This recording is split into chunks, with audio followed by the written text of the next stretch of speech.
Yan kasaka, baka gusto nyong gulay, upo, punta lang po kayo dito sa 145 M. Golia, Barangay Mabini. Punta na lang po kayo, mura lang po yan, bagong pitas.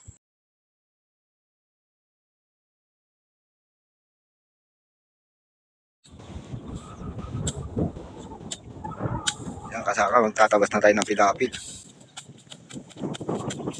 Yan, inaayos ko na ito, ako nagalit ng pilapil. Siya taga-tabas.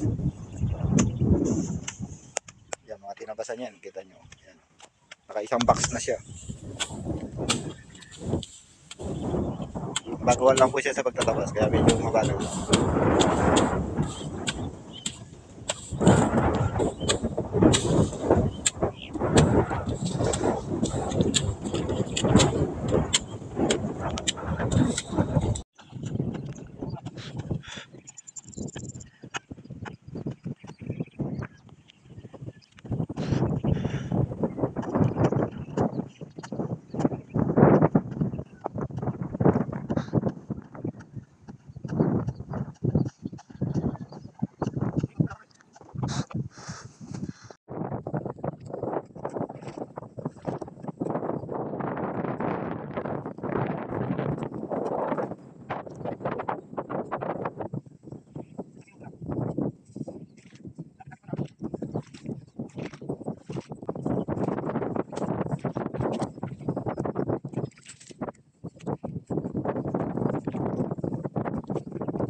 Yan kasaka, ito kay Fidel cut muna, naka-ready na siya for land prep.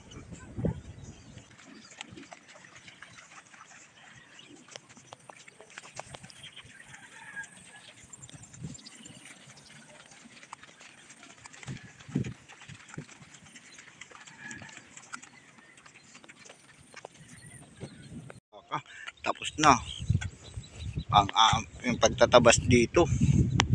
Kami uwi na. Aayusin na lang namin yan. Kaso mahirap magpala dahil wala siyang tubig, tuyong-tuyo kasaka. Yan, uwian na kasaka at hapon na. Wag po kayo magsawang mag-like, mag-comment at mag-share. Sa mga hindi pa po nakapollow, mag-follow na po kayo, libre lang yan kasaka. Bye bye.